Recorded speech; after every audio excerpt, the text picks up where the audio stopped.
Welcome to Stories of Art. I'm Alastair Sook. And I'm James Fox. A pair of Frenchmen, including one dandyish fellow in a gorgeous pink doublet and a fur-lined cloak, stand facing the viewer on either side of a set of shelves covered with all manner of objects. Astronomical instruments, a globe, a musical score, and a lute with a broken string. Below, a strange bone-grey form stretches across the foreground, unreadable to the uninitiated, the true meaning of which is revealed only to those in the know. So that, James, that is my extremely brief description of perhaps the most famous painting, definitely the greatest painting, most complex painting by the subject of this, the first of our two-part mini-series on the great German artist and chronicler of the Tudor court, Hans Holbein the Younger. Where does he sit in the history of art for you? Well, Alastair, for me, he doesn't sit. He stands, legs astride, a colossus. He's one of the great artists, I think, of the Renaissance. He's one of the finest portraitists of all time. I actually think Holbein is arguably, I don't know what you think, the most influential, the most important figure in the history of British art. For two reasons. I think, first of all, he is responsible for introducing the serious portrait painting as we know it to this country. And second, he was the man who bore witness to and pictured this really pivotal period in British history, the reign of Henry VIII. So I think our understanding of that period in our history would be immeasurably poorer without him. I completely agree. I think he stands at the beginning of this tradition of British art. In a sense, he's the father of British art. He's the guy who brings the Renaissance to this country in all sorts of ways. And I think he has totally defined for all of us how we think about Henry VIII, as you say, but also that wider Tudor court, because his portraits, and lots of them survive, as well as lots of these stunning, gorgeous preparatory drawings, are unbelievably good. He was this sounds like beginning with quite a basic point, but he was so skillful. And the realism of his portraiture, and it's not just that he creates a good likeness, he gives a sense of, if you like, the workings of the interior lives of these people who lived half a millennium ago, which is, I think, an extraordinary feat. Yeah, and it makes you think, why are the Tudors so famous today? Why do they feel so vivid? I think it's largely because of Hans Holbein. And he doesn't totally flatter. So there's a bloodthirsty element, if you like, to all of those wranglings at the Tudor court, which have been dramatised so extensively and excitingly by Hilary Mantel in her series of novels, and then the BBC adaptations of those books, which are really good, of course. But you do get a sense in some of the pictures of that sort of phrase of warts and all, if you like. So he's not letting people entirely off the hook, even though they're paying for his living, if you like. There's also, should probably say at the outset, there's a new book that's just come out, which I think is brilliant. I really recommend it. It's the first, apparently, scholarly biography of Holbein for a century by a woman called Elizabeth Goldring, and it's full of fascinating information. The thing that always gets me about Holbein is that he's seen as the head of the British tradition, British art history, but of course he's not British at all. And I think it's quite fascinating from the off to kind of remember he wasn't born here. He wasn't, although he lived for a long time in London. He actually comes from what is now southern Germany. So, should we get stuck in? Let's get started. So this is the first of 2 episodes on the life and work of Hans Holbein the Younger.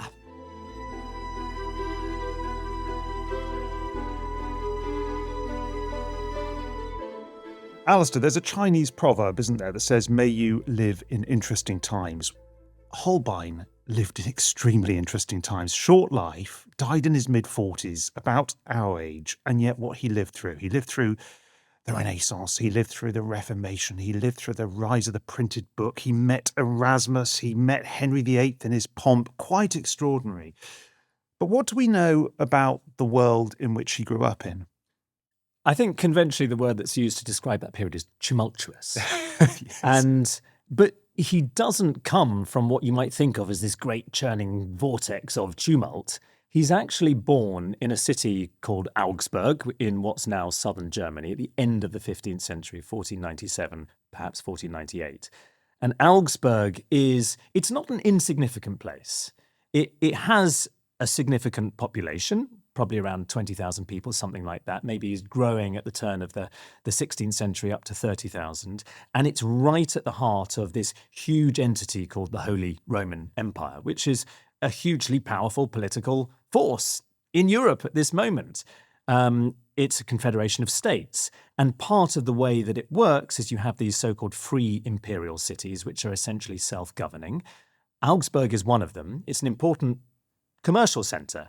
It's also located just north of the Alps, so it does have some connection with everything that's happening in Italy at this time, where the Renaissance is really in full flow and a lot of ideas are bleeding across, artists are coming. And we know that when Holbein's born, there were around about, and I think this is quite significant given that it's a huge population.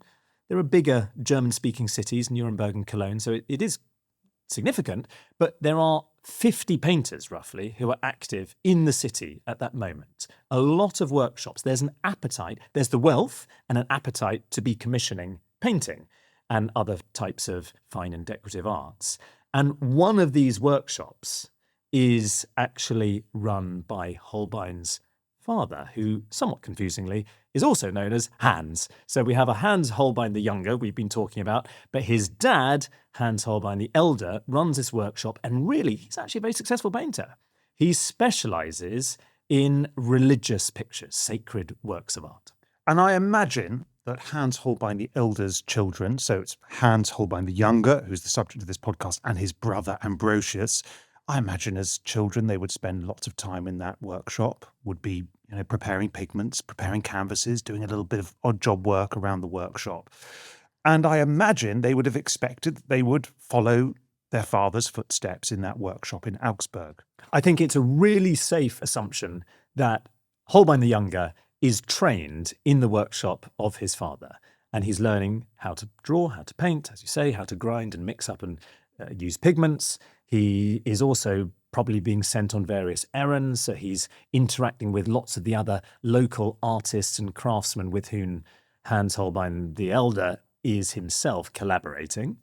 And so this is his artistic education, and it's clear that very quickly he is seen as a very special talent, because there is this religious picture which Hans Holbein the Elder paints, in which the dad includes a self-portrait and portraits of his two sons. I mean, it's an in-joke for the family. It's not like people would know who these people were, but we know that they are these portraits. And the nuts and bolts of it are that the dad in this picture is pointing almost in awe at this young boy in front of him, not the older brother, but Hans, as if to say, this is the future of my workshop. This is the guy who's really got the talent. I'm quite good, but check out this guy, my son. He's a very proud dad. It's quite sweet. It's lovely, but things begin to go wrong, because in around 1510, when Hans Holbein the Younger is just, 13 years old or so, for reasons that we don't fully understand, Alastair, his father's workshop begins to fall to pieces. The income dries up,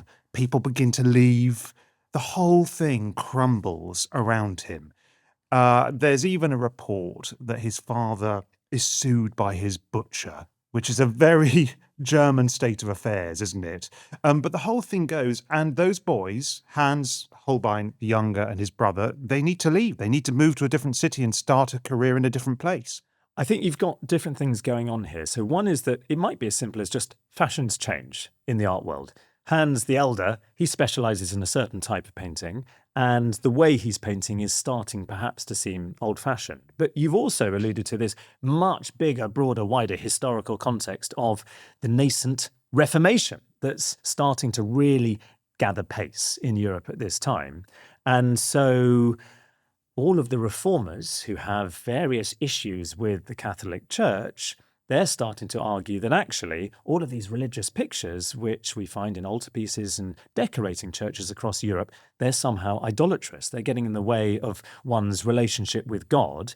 And consequently, there is this new zeitgeist feel, which is perhaps, it doesn't happen overnight, but perhaps may account for that downturn in part in fortunes in Hans Holbein the Elder's workshop. So around 1515, Hans Holbein and his brother leave Augsburg.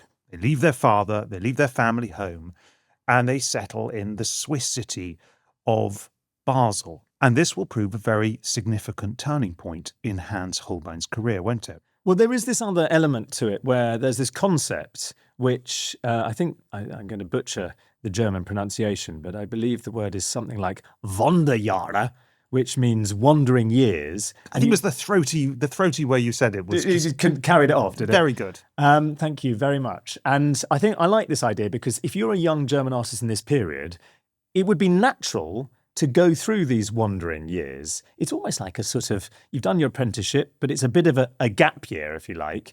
And it just so happens that Holbein and his brother choose to spend their gap year not in Thailand or Southeast Asia, but in Basel, in this Swiss city, which is a few hundred miles away. And Basel is crucial, as you've said, to his career. It's quite possible that he wasn't even intending to spend time there permanently, but he arrives there, and the big thing to know about Basel is that it's smaller than Augsburg, but it's a university city. And as a result, there's this flourishing book printing industry, which very quickly Hans the Younger is working for. And so there's this demand. I think within the city itself, it's probably only about 10,000 inhabitants, something like that. But there are 70 printing presses by the time that Holbein... I mean, it's extraordinary. It seems bizarre, but by the time that Holbein and his brother turn up. So he's often at the beginning working by contributing, say, designs for title pages. And it turns out that he's really good at them because, like you say, he's this Renaissance man. It's the Renaissance moment within Europe. And he is noticing and encountering what we think of as Renaissance design motifs, which he's incorporating into the title pages, and it's starting to win him fame. So by 1521, his title pages, we know, are already being recognised and appreciated as far away as England. Very early kind of moment. Before we move on in the story, Alastair, do you have a sense, and I've never had this sense really in all the time I've been looking at Holbein, do you have a sense of his character, what kind of personality he is? He's a very mysterious figure. He gets married in 1519, doesn't he, shortly after arriving in Basel. There's some evidence that he was fined or something for brawling and fighting in Basel, but do you have a handle on what kind of person he was at all? I think when you start looking into Holbein's life, you start to realise that, yes, you can flesh out a bit of a picture. And perhaps we're still initially too dictated by the refinement, the polish of his Tudor portraits, of real nobility often. Not always, but the Tudor elite that he paints later. And as a result, you might think of him in a certain way. But it kind of turns out that he's a bit more down to earth than that. There's one self-portrait we know about, but this is jumping around. It dates from the very end of his life. It's in the Uffizi in Florence. And he doesn't look... Well, he's quite heavy-featured. He has this bulbous nose. He looks like he's a very practical man. And without giving the game away, he, it turns out, was probably quite successful with women. And when you look at the self-portrait, it's a little bit of a surprise that he is. He seems like this totally ridiculously unlikely Lothario. But yes, there are these flashes from his youth, these moments in the records where you can start to piece together a slightly different feel to him. So you've mentioned there is this incident. I think it actually takes place in a different city, in Lucerne, where he's based for a short period in this sort of Basel years, around about 15, 17, 18. And a character called Holbein is fined for brawling in the street. He also, and you have to think about Basel, it's an interesting moment in Basel's history because you have this emerging class who are not necessarily patricians, but increasingly mercantile. And the city is organised in terms of its society according to many, many guilds. And eventually Holbein does become a member of one of these guilds. They have their own hierarchy. Each guild presumably has its headquarters where people hang out. They're a social thing as much as a sort of professional development thing. And there is this moment in 1520 when Holbein is elected as the Stubenmeister. That's a good title, isn't it? It's brilliant. I mean, it means chamber master, a chamber master. But the idea is that essentially he's in charge of keeping the guild's drinking rooms well stocked. And again, a very good job. It's a brilliant job. And it's something that sort of comes back throughout his life where you get these little moments where later in England he's hanging out with people who seem to like a drink. And there's this sense that he enjoys his beer. He enjoys a little bit the odd sort of possibly not unrelated brawl in the street. He has a way with the ladies. There's a sort of slightly different feel to Holbein than perhaps we might think. Although you could say, on the other hand, it feels quite appropriate given that he's the man, Holbein is the man who goes on to immortalise the great Bluebeard, Henry VIII, that he himself has this slightly womanising, adulterous and possibly slightly aggressive streak. But yeah, he's a sociable guy. And you've mentioned the marriage. The woman he marries is called Elspeth. Elspeth was a widow. She was previously married to a tanner. She has a son called Fritz. So suddenly Holbein has this family. So he's been in Basel at this stage, for 3 years or so, gets married, I suppose beginning to establish his early career at this point. He's in his early 20s still. It's amazing how much life they can squeeze into a few years back in those days. But does he start to make, is the around that time of his marriage, 1519 onwards through into the early 1520s in Basel, that he begins to make some of his first, I suppose, really famous and celebrated works, doesn't he? He does indeed. And we should really talk about and perhaps concentrate for a moment on one, because it's seen as the great pivot, the turning point in his career. And there are a few versions of this, but it's essentially he was commissioned to make a portrait of the most famous humanist intellectual of the day, a man called Erasmus of Rotterdam, who'd lived on and off in Basel for several years. He'd also spent time earlier in his career in England. And around about early 1520s, 1523, Holbein makes several portraits of him. And there's one that I think we should concentrate on, because he has these two different approaches to portraying Erasmus. One thing I'd add to that is he should never have really even got the commission, Alastair. Well, no, just explain why. Well, because a few years earlier, in 1520, Erasmus had asked Albrecht Dürer, who at that point was a far more established figure and the leading figure in Northern European art at the time, to produce some portraits for him. And Dürer had gone over, he'd done some sittings, he'd done some drawings, but 3 years had passed and Dürer had delivered nothing. And I think Erasmus started to get very frustrated. And so he turns to Holbein. And of course, Holbein's a very good choice. He's younger, he's probably much cheaper than Dürer, and he's his neighbour. He lives, a few streets away in Basel. And Erasmus was the master micromanager. So he thought, well, I can completely control how these paintings are going to turn out. So I think had Dürer delivered on what he'd promised, I think Holbein would have never got that opportunity.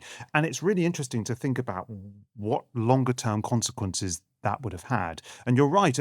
Erasmus at the time was the most famous intellectual in Europe. He was a kind of, a public intellectual. He was a sort of Noam Chomsky or a Jordan Peterson, depending on your political persuasions. But on that point, I find it retrospectively, 500 years later, so bizarre that the key thing that makes Holbein's name intellectually is his portrait of the equivalent of a Jordan Peterson or a Noam Chomsky. It is a massive, because he's so influential, Erasmus, all over Europe and so well connected, not just with other intellectuals, but with rulers.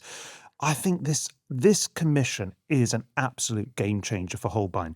Shall we talk about the portraits themselves? Because there's one particular portrait in the National Gallery, which is one of my favourite portraits. Can you tell us a little bit about this wonderful picture that Holbein makes for Erasmus in 1523? So Holbein is tasked with coming up with a portrait of Erasmus, and in the end, presumably, it goes quite well. We know of different types. So Erasmus has said, okay, I want more than one.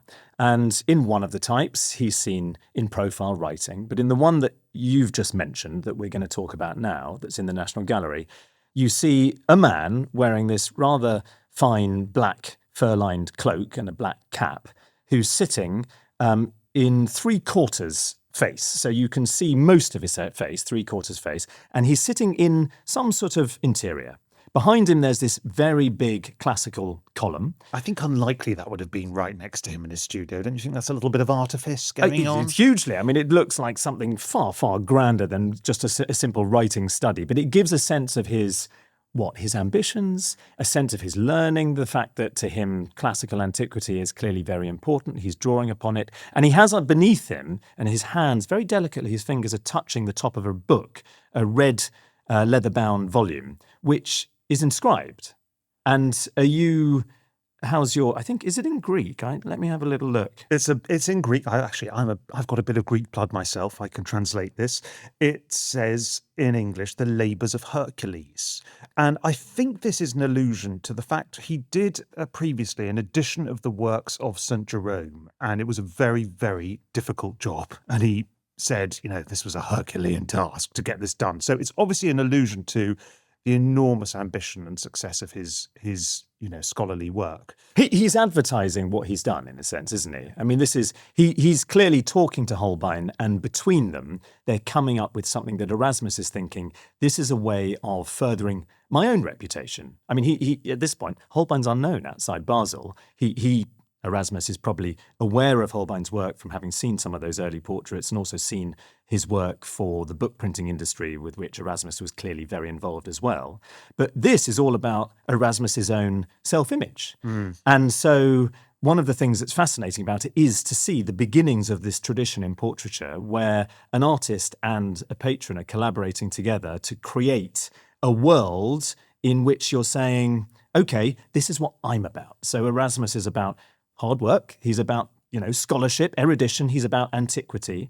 And in the background, you have this even more objects, which of course become such a Holbein trait. Yes. There's there's a green curtain along a curtain rail, which is half drawn. And behind that, there's another area in the interior with a shelf on the wall, and there are some books. I think, is that an empty glass wine carafe? He's finished it, hasn't he? Obviously, he looks remarkably sober.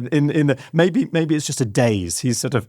If you're undertaking a labour of Hercules, Alastair, you need to fill your boots before you start. You need a good drink. The really interesting thing up there at the top, where the various objects, is there is a book there with a Latin couplet, and this couplet, if you translate it into English, and this is a real mystery to me, it says, "I am Johannes Holbein, whom it is easier to denigrate than to emulate."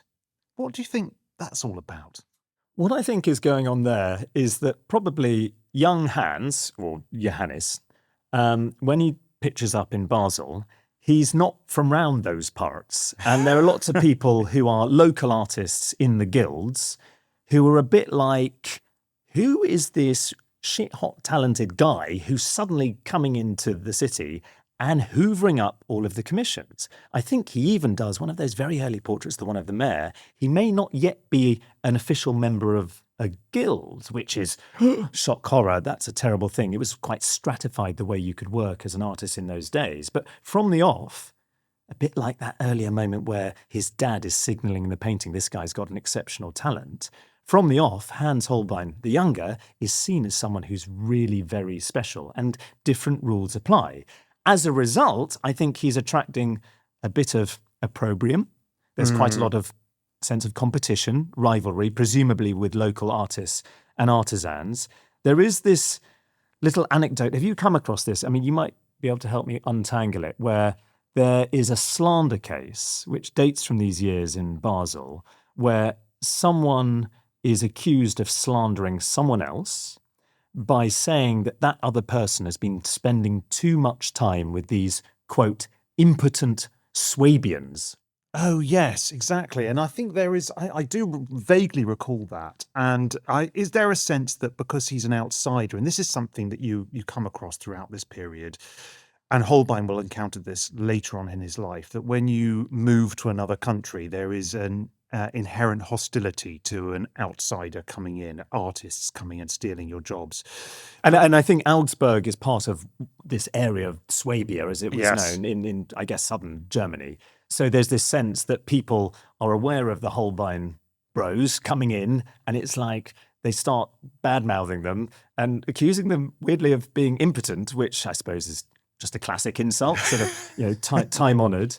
But to come back to the Erasmus portrait, it's one of the things that I think is really interesting is to tie it together with the Basel book printing industry context, because Erasmus doesn't just commission one of these portraits, he's commissioning more than one, and actually later in his life they get updated and changed, and there's a big market for them. And he starts to send them to people. So there's a story that he sends Holbein with one of these portraits of Erasmus to the French court, And that's another interesting sliding doors moment, because you think before he's really arrived and settled in England, Holbein seems to be pursuing work in the French court, and there could be this whole other world in which he'd been taken on there. But there's a very interesting letter from one of Erasmus's friends in England, to whom he does send one of these portraits, a guy called William Wareham, Archbishop of Canterbury. And the idea is that Erasmus is sending his portrait to his friend so that he, the friend, can have, quote, a little piece of Erasmus in case God summons him away, i.e. he dies. So there's this sense from the off that Holbein's portraits are enormously vivid and lifelike, so much so that they could almost be a stand-in, and they become this part of a sort of exchange between important elite friends within Europe at the time. And I love, to tie it with the book printing thing, this idea that suddenly here you are in this world of printing and promulgating ideas in a rapid way that hadn't happened before. And you can do it in portraiture as well. By creating different variants, you can send them out to different people, and that way you're messaging and communicating in a way that feels perhaps it wouldn't have been impossible to even to conceive of that as an idea before the printing press. Yeah. I don't know about you, Alastair, but I am constantly sending portraits of myself to everyone I know. It's just the thing to do, isn't it? I've seen your social media feed. But so this is a breakthrough work. You've mentioned it already, but, every successful artist has some kind of breakthrough work. Michelangelo, it was David, Damien Hirst, it was the Shark, Quentin Tarantino was Reservoir Dogs. Holbein, this is the breakthrough work. This is the turning point, isn't it? And I think that had he not got that commission from Erasmus, I think his career would have unfolded very, very differently. Well, certainly because Erasmus is really well connected, and he's spent time in England, and it's essentially through Erasmus and because of Erasmus that Holbein does come to England. So this idea emerges towards the end of this Basel period in the 1520s that Holbein might seek his fortune elsewhere. And one option is to travel to England, where it's possible that there aren't at that time established court painters. And maybe he's thinking if he can get an in there, he might find some really lucrative work working at the Tudor court. But he needs an in, and it's Erasmus who provides him with that in. Of course he does. And so in August 1526, so almost 500 years ago, Holbein makes this decision to leave Basel and to travel to England. And so after the break, we're going to find out how he gets on in England. To see images of all of the artworks in this episode and all our episodes, visit heni.com/storiesofart or visit the HENI Talks YouTube channel.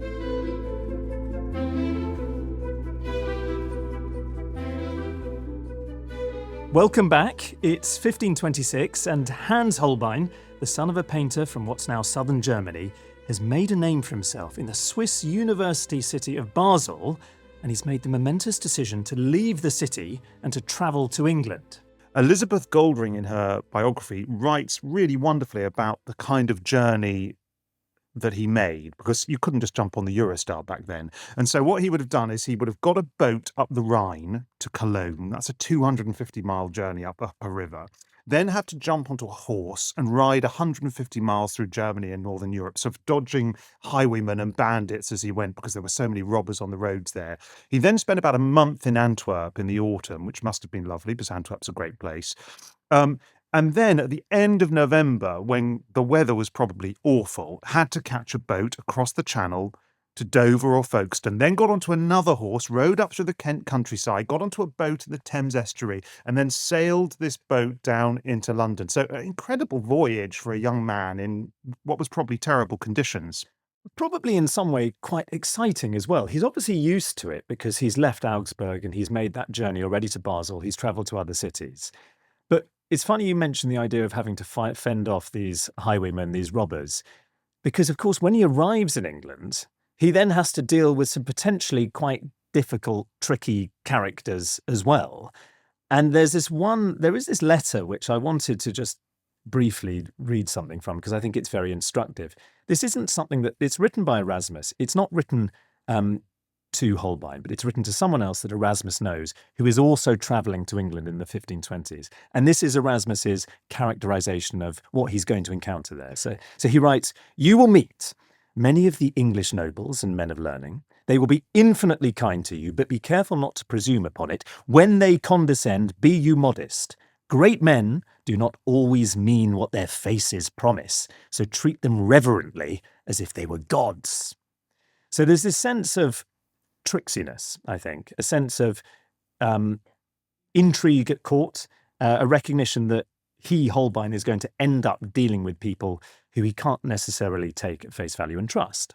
Let's pause for a moment, Alastair, and describe the England into which Holbein was arriving in 1526. In the 1520s, England was a relatively minor power compared to France, compared to Spain, compared to the Holy Roman Empire.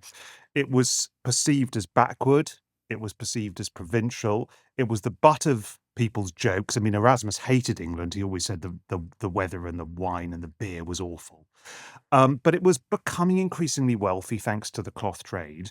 And at this point, it was being ruled by a very dynamic dynasty, the Tudors, of course, and by, at the time, a very educated, cultivated, charismatic king in Henry VIII before he ran to the fat. And so there was lots of money, there was lots of aspiration, there was a lot of demand for status symbols and cultural objects. So it was actually a fantastic opportunity for an artist of Holbein's talent, wasn't it? Interestingly, not yet the appetite in Tudor England for painting, for portraiture. Well, that's really interesting. And I think that's something that essentially Holbein is almost single-handedly responsible for and brings to these shores, if you like. Yeah, I think there is an assumption that England is a Philistine place, and that, you know, It is in some ways. Yeah, well, that assumption is that in the 1500s, while Italy is going through the Renaissance and people are carving wonderful sculptures from marble and painting frescoes and rediscovering antiquity, we in England are jousting and cutting each other's heads off. Well, can I give, I mean, there is this quite interesting, you know, the way you've been describing Tudor London, Tudor England, but also London specifically, I think is very telling. And we do have, there's an Italian diplomat who spends time in London around this period. And his description of the city is, he says, the population of London is immense, comprises many artificers. The houses are in very great number, but ugly, half the materials of wood, nor are the streets wide. In short, I am of opinion, all things considered, that it's a very rich, as you say, populous and mercantile city, but not beautiful. Yes, but I think that from a cultural perspective, I think England actually is just as cultured as Italy is and Germany is and Switzerland is. They just have different interests. So they're not particularly, as you say, interested in painting and sculpture. They don't even have a proper word for painting. They call paintings tables. Yes, I've never quite got my head around that. Presumably it's because they're being painted on wood. So they're like little panels. Is that right? I think so. Or maybe it's from the French tableau or something. But there's not really an appetite for painting at this time. People aren't really commissioning them. They're not really painting them. But there are other cultural appetites. There's a great love of the decorative arts. People love gold, people love silver, people love armor, people love tapestries, because also they keep these cold, damp homes warm, and because frescoes wouldn't last very well in the damp climate of England. And they love spectacle, they love performance. So I think there is an enormous cultural vitality to England in this time. It's just not paintings and sculptures particularly. It's very interesting to hear you say that, because I feel slightly more heartened on Holbein's behalf turning up, because I've always been struck by, there's this letter Erasmus writes to someone in Antwerp, and as you said, Holbein on his way passes through there, and Erasmus is introducing Holbein to this friend and explaining who he is. And he's explaining his motivation for why he's coming. He says the arts are not appreciated here, as in Basel. So he's off to England in the hope of scraping together a few angels, which is a reference to the coins being used at the time, which would have had an archangel sort of on them. And I always sort of read this and thought, well, you know, good luck, mate. I mean, the idea that you really are going to be able to suddenly, in England of all places, find this great patronage at this moment as an artist. But you are right, because he does. And if we boil it down, he's in England by, as you say, the autumn of 1526. And really at this moment, he has one great patron, who is a very sophisticated man with an enormous interest in culture and in the arts, who is Sir Thomas More. One of the many Thomases he meets and paints over the subsequent years. Thomas More, he's obviously a humanist. He's well connected to Erasmus. He's a lawyer. He's very powerful in the court of Henry VIII. He's a very important advisor. He will go on to become even more powerful after Wolsey dies in a couple of years' time. It is, again, it's a fascinating contrast with today. The idea that this man, who is a big part of his identity, as I understand it, is he was a scholar. He's an intellectual, but at the same time, he rises up the greasy pole and he wields enormous power at Henry's court for a period. It doesn't end well for him. It doesn't end well for many people at this time. No. But yes, at the time, Thomas More is in favour. He's bought this plot of land in Chelsea, which at the time is very rural. He's building this house. He's got orchards. He's got fields. He's got gardens. And he's trying to present himself as a European-style humanist. So for him, painting this new continental phenomenon that people are getting portraits made of each other is very appealing to him. And so Holbein arrives in 1526, possibly with a copy of the painting of Erasmus, and certainly with a letter of introduction from Erasmus to Thomas More. And Erasmus says, can you help this young guy out? And we've got actually the letter that More writes in response to that. And he writes, and I think this is really interesting, it goes back to what we've just talked about. He says, I fear he will not find English soil as rich and fertile as he had hoped, but I shall do my best to make sure it is not completely barren. And he really, Alastair, to be fair to Thomas More, he does do his best, doesn't he? He really does. He commissions a lot of work from Holbein, and a lot of it is portraiture. I think possibly in the same letter, but also in correspondence from More, he's referring to Holbein as a wonderful artist. So he, like everybody else who encounters this guy, recognizes very swiftly that he's got a quite special talent. He commissions a magnificent portrait of himself, Thomas More, by Holbein, which is now in the Frick in New York, in which he appears with his a sort of velvet clothes, large cloak, but also this metal collar, which signifies his political status. Before, again, interestingly, this big green curtain. Green curtain's a bit of a motif in Holbein's work. Do you think he just had one in a box It in just his brings workshop? it It just brings it out every time. Charge a bit extra if you want a portrait with the green curtain inside in it. But he also, Thomas More gets Holbein to create a big group portrait, which no longer survives. I think it was destroyed by fire in the 18th century? But yes. It's an enormous picture where you've described Thomas More's estate at Chelsea, where they lived in this place that the family called the Great House. And there's, it's not a nuclear family. It's a large family of about 100 people, extended family members, all there.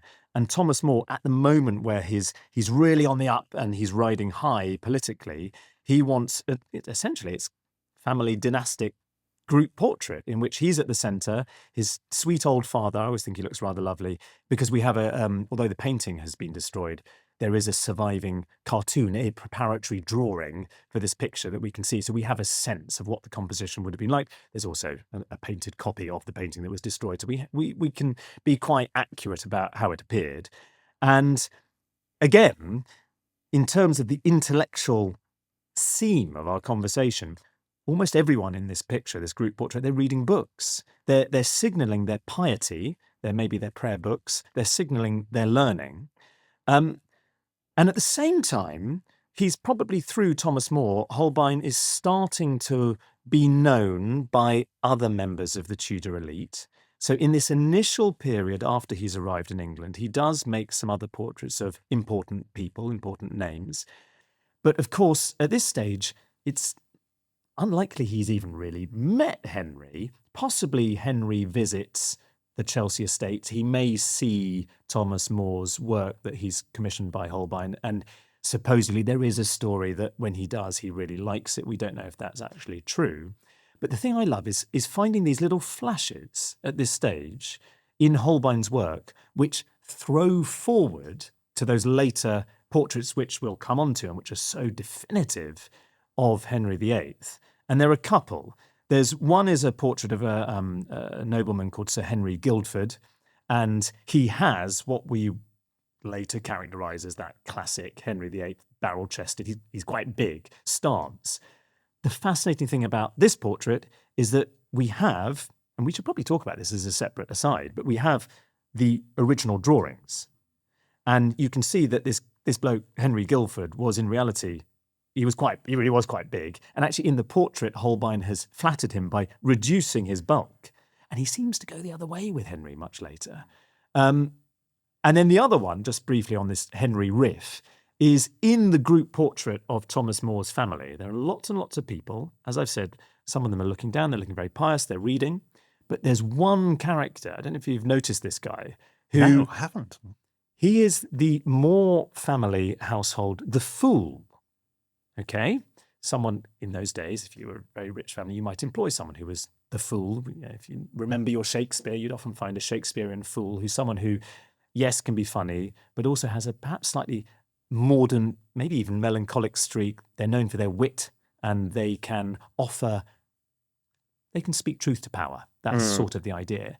And in this big group family portrait of Thomas More's clan, you see in the background there's only one character who's standing, looks like legs astride, square-shouldered, facing the viewer, eyeballing the viewer, with a beard, with this really quite aggressive expression.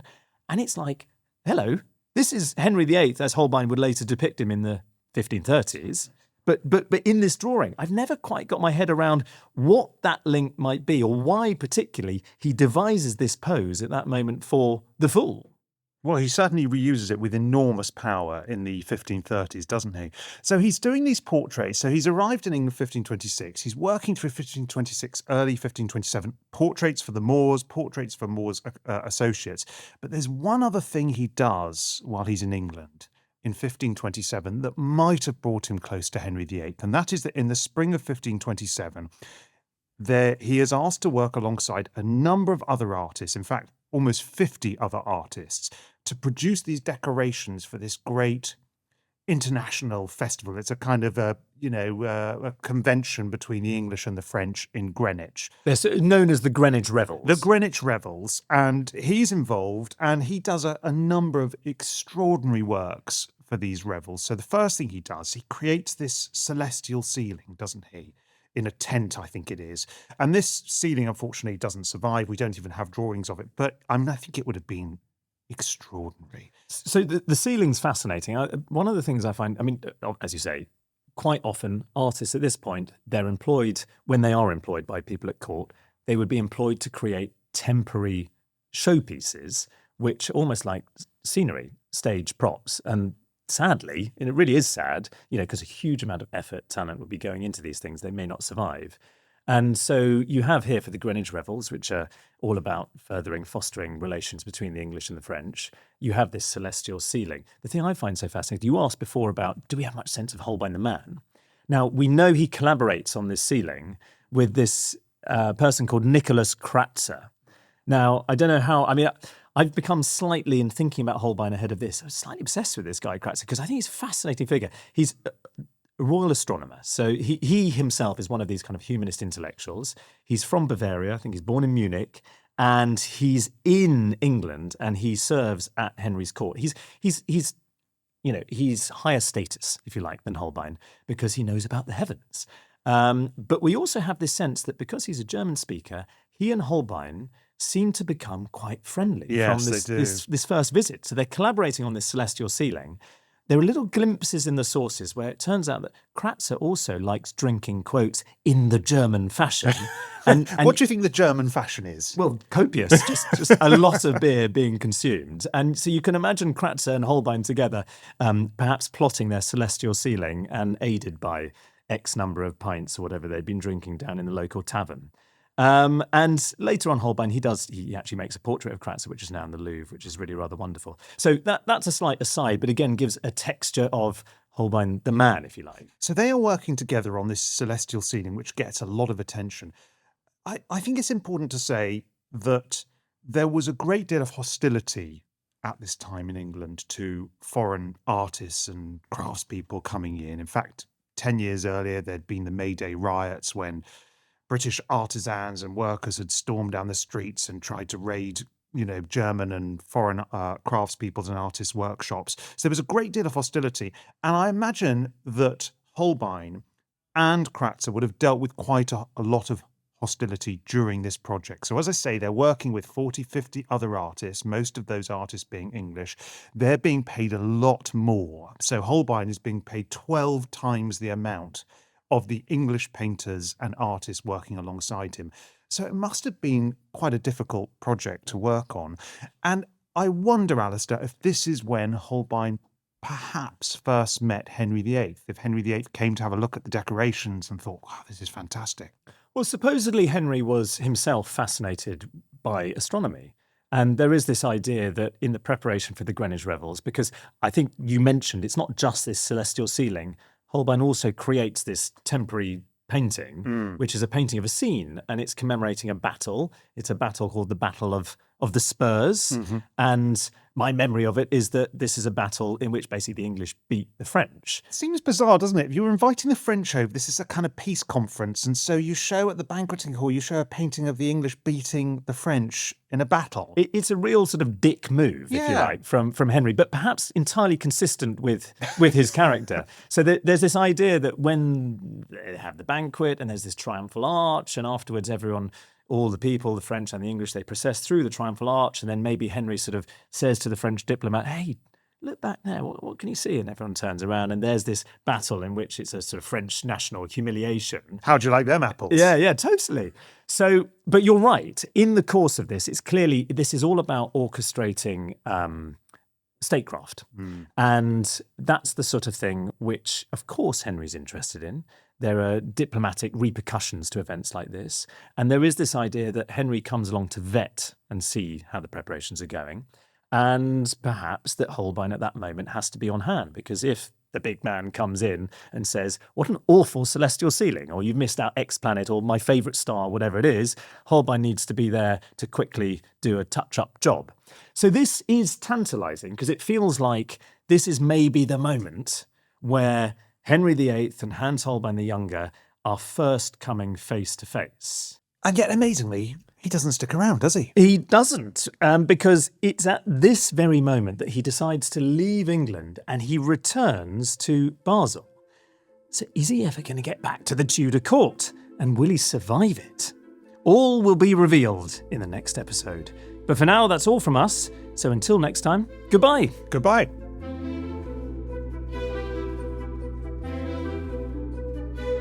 If you've enjoyed this episode, please do follow Stories of Art wherever you get your podcasts, and maybe even leave a review.